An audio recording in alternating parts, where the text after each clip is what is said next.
So now we're going to talk about goals and your why. Now, there are so many books out there on goal setting. There is one in particular that's made a massive difference to a lot of people's lives, and that's by Brian Tracy. It's a great book on goals. I'm not going to go into the depth that Brian Tracy does in his book, but I want to give you a taste of what it means. Okay. A lot of people out there in their normal life go through and they actually don't have any goals. They just meander through and it's kind of like a meaningless, empty life. A lot of other people have vague goals. They think, I want to be, what's the favourite one I hear all the time? Financially independent. Nice, but what does that mean? That means different things to different people. So this section's just talking about defining your why, meaning why you're doing it, and the goals and what you want to achieve. Once you've done that, you can actually wrap some meaningful numbers around it, and starting with the amount of money that you will need, right down to the amount of people that you need to talk to. Now, before everybody's going, here's a real estate agent talking about money again, I want to just stop there and talk about what goals are. Okay, so goals aren't just materialistic things. There's one thing that most goals have in common, right? If you want to give money to your church, if you want to buy a house for your parents, if you want to do anything like that that's altruistic, chances are you're going to need money, okay? So this isn't about having money for money's sake and rolling around in $100 notes. No, it's about making sure that your life is fulfilled and you're getting out of life what you want, and 9 times out of 10 that's going to require money. So that's what this is all about. It's making sure that you can break down your goals, prioritise your goals, and then set an income target around it. But if you start with each goal that you're thinking about, there's an acronym called SMART goals, which is used in a lot of instances. Now, I love this because it sums it up. It says that goals have to be smart. The first S is specific, all right? Now, specific means that if you say, I want to buy a house, you say, okay, I want to buy a 4-bedroom Queenslander style house on a 400 square metre block in a suburb, and it's going to cost me this amount of money. It's not just the vague concept of a house. Likewise, then they have to be attainable. So with attainable, there's no point if you're currently living at home in your mum and dad's basement and you say, I want to buy a new Aston Martin. Not a great first goal because there's a lot of things that you've got to do before you get to that point. So they have to be attainable and realistic. They have to be things that are realistic within the realms of what you're capable of and the environment that you're working in as well. The next letter to SMART is T. That means there must be a time frame on it. It's no good saying, I want to buy a house.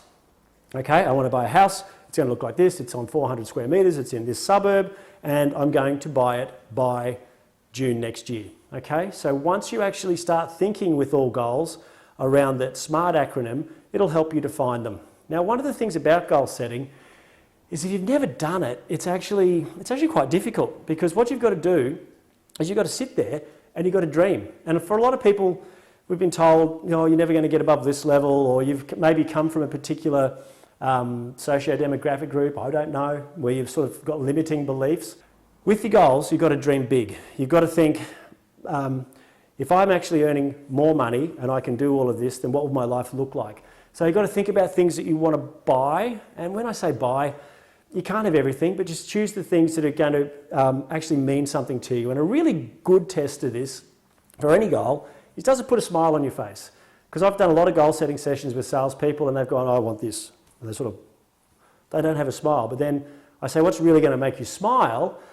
And I got to this once with somebody and he said, I want to earn this amount of money, and we're trying to get at why. And then eventually said, why do you want to earn that amount of money? And he said, so my wife can stop working. And I went, that's great. I said, how's that going to make you feel? And at that point in time, his face just lit up. And that was the goal came from the feeling, okay? How he was going to feel with setting his wife free to be able to not work anymore if she didn't want to. Okay, so they're the sorts of things that you've got to consider. So it's what is it that you want to buy? What is it that you want to pay off? And when you're paying something off too, like paying down debt, it's not, I don't know, it's not a thrilling, sexy sort of topic, but paying down debt, you're doing it for a reason, right?